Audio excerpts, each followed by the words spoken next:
Welcome to Under the Covers. I am your host, Siren, and tonight I am your guide through the depths of the darkness.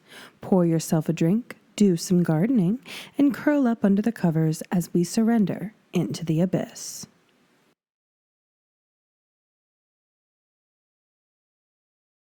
I kept seeing pumpkins in strange places. Something chased me whenever I saw them.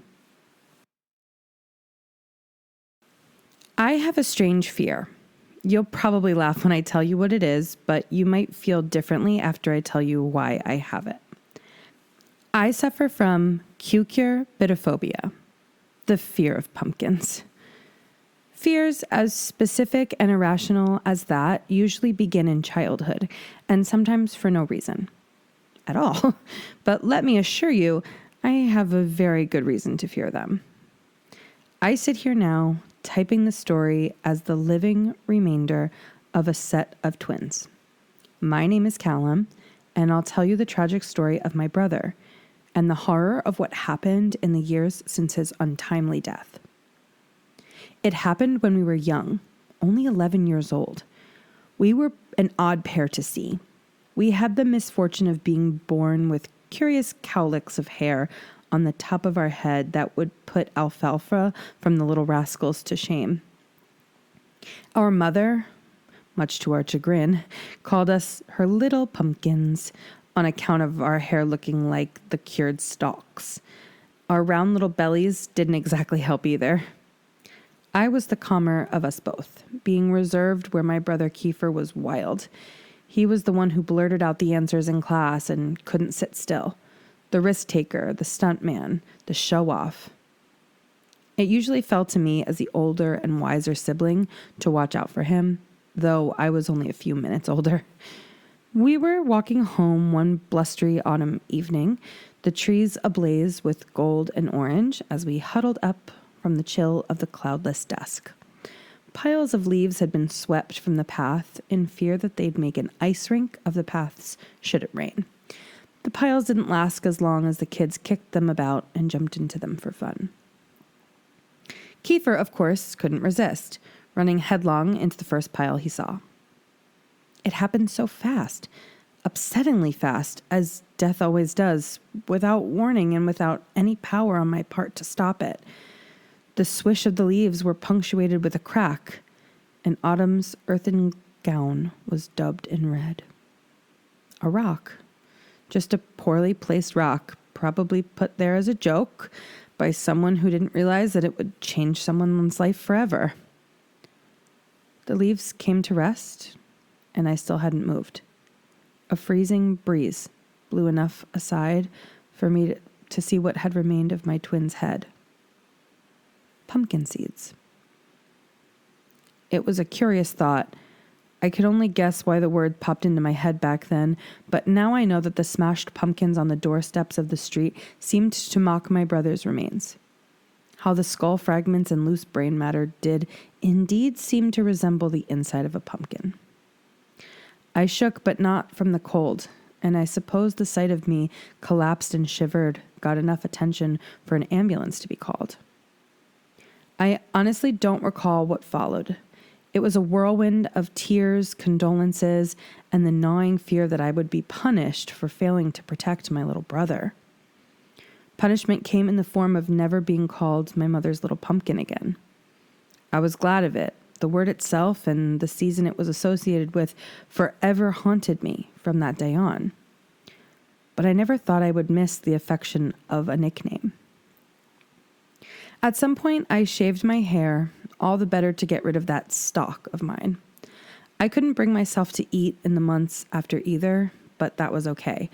The thinner I got, the farther away I could get from resembling my twin, as he was when he passed, and further away from looking like the pumpkins had served as an annual reminder of that horrible day.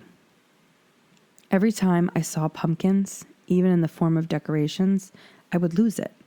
I would hyperventilate, feel so nauseous I could vomit, and I was flooded with adrenaline and an utterly implacable panic to do something, to save my brother, but I constantly knew had been gone for years.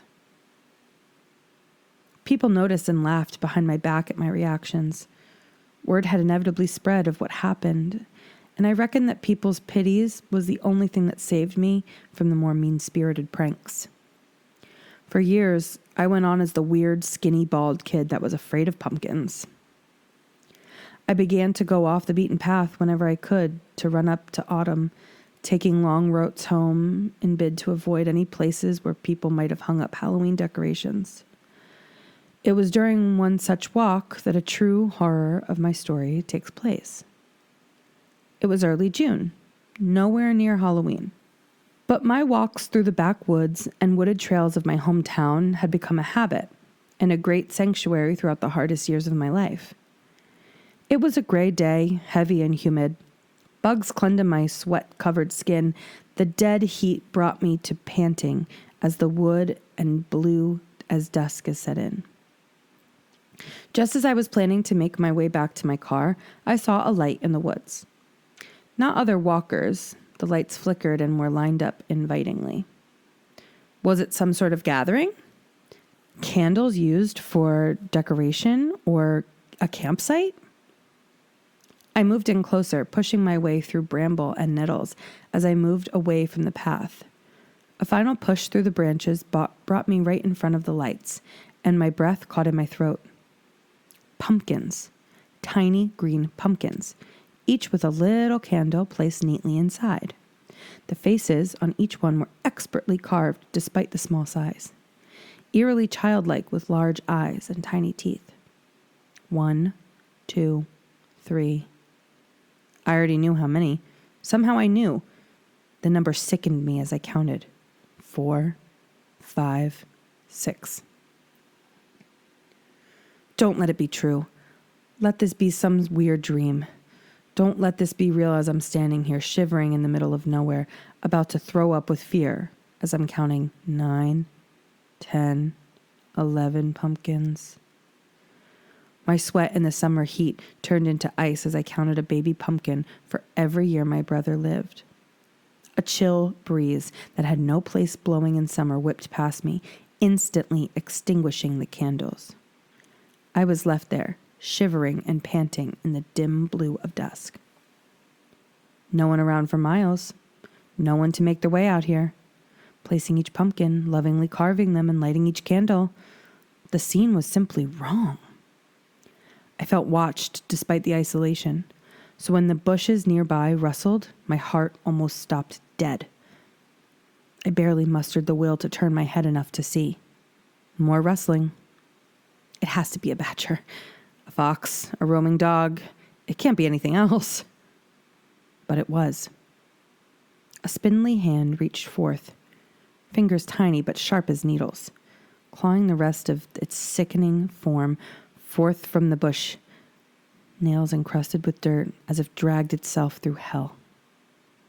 A bulbous head leered at me from the dark, smile visible only as a leering void in the murky white outline of the thing's face.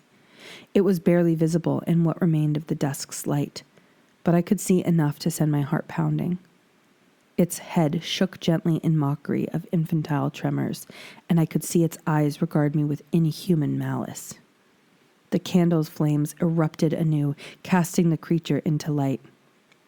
Its face was a blank mask of skin with eyes and mouth carved into it, the same tools and skill of that of a pumpkin.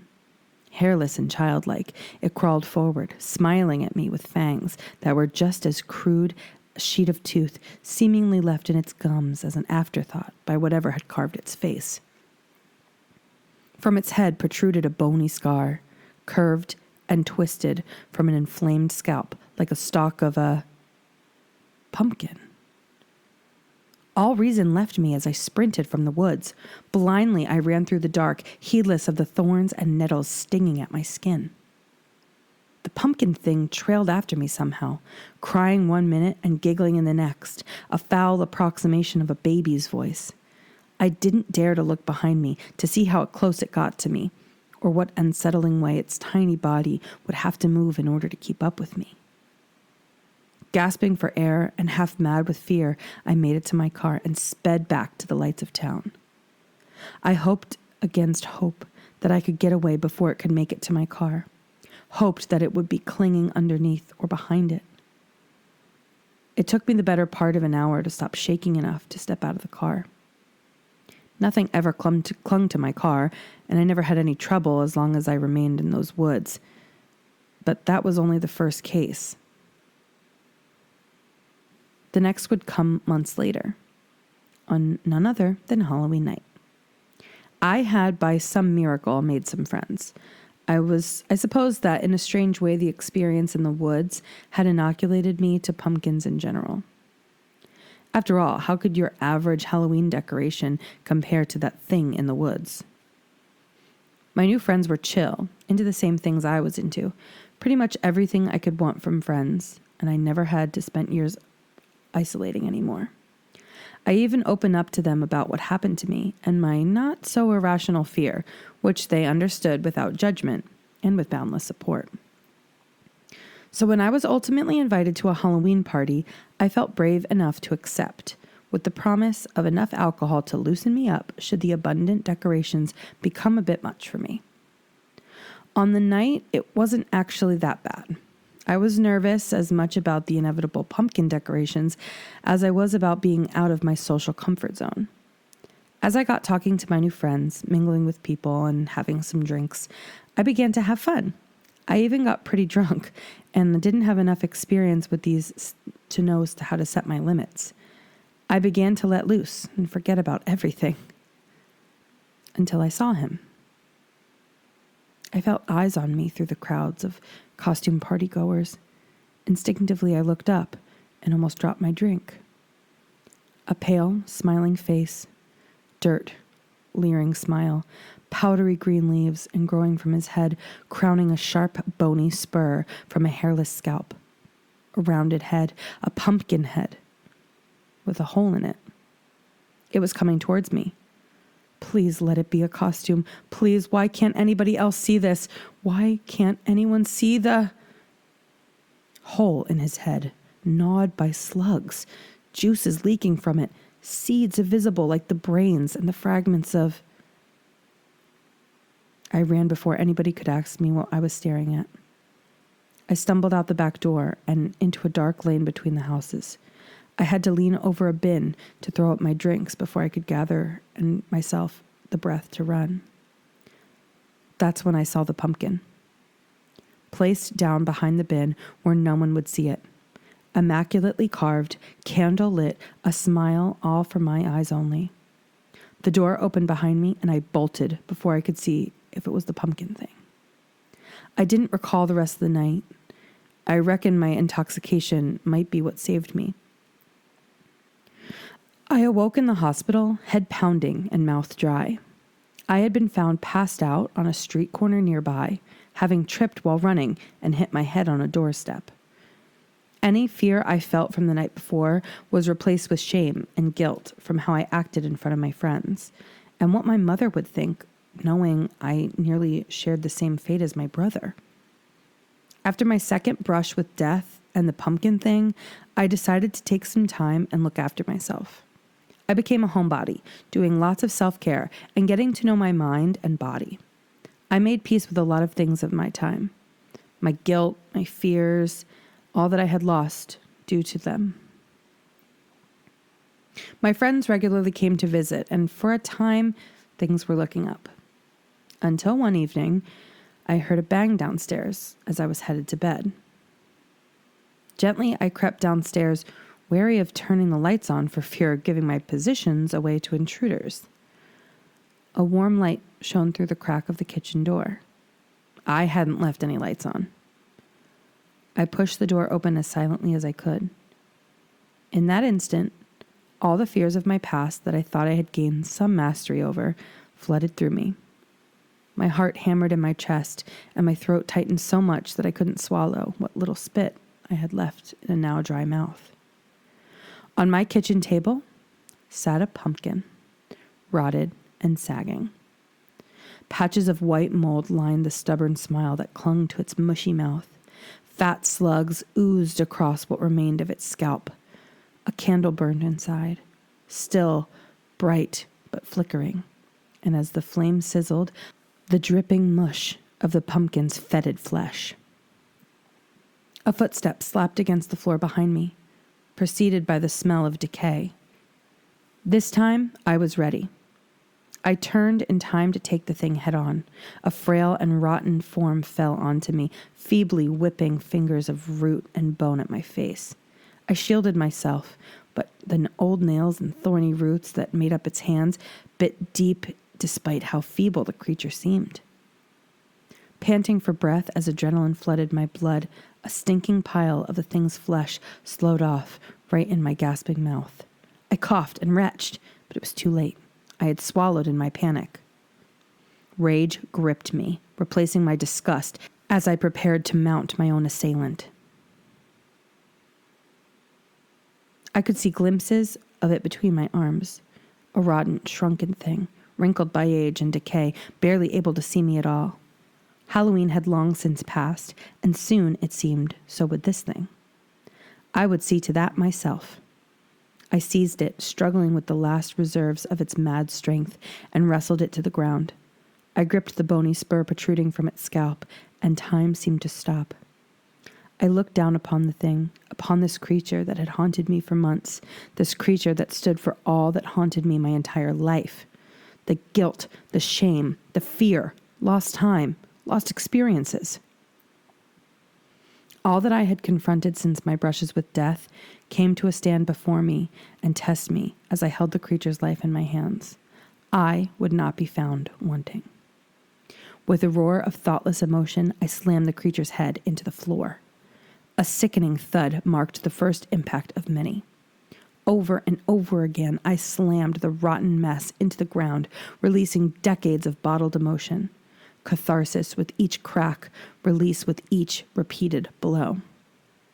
Soon, only fetid juices, smashed slugs, and pumpkin seeds, all that remained of this creature. The sight did not upset me. It did not bring back haunting memories, did not bring back the guilt, the shame, or the fear. They were just pumpkin seeds, seeds from a smashed pumpkin. The following June, I planted those same seeds. They were symbolic. I would take something that had caused me so much anguish and turn them into a force of creation. I would nurture my own pumpkins in my own soil, where I could make peace with them, and in my past and in my own space. What grew from them were just ordinary pumpkins, thankfully. I've attended a lot of therapy, and I'm making great progress. I'm even starting to enjoy Halloween now. I even grew my hair out again, stupid little cow's lick and all. It doesn't look quite so stupid on my adult head, and I kept the weight off too, which helps. One morning, however, I was combing my hair, keeping that tuft of hair in check. My comb caught on something.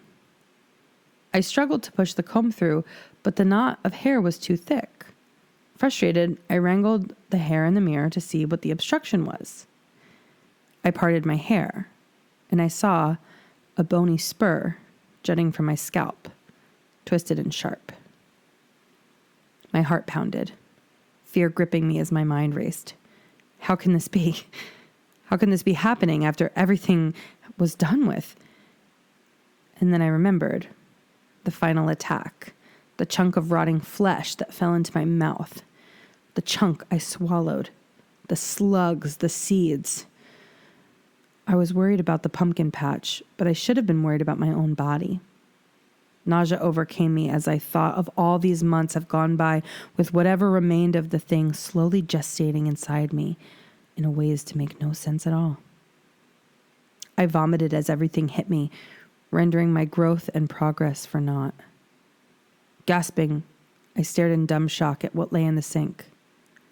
Bright orange juices mixed with my own bile. Bright orange juices, bile, and pumpkin seeds.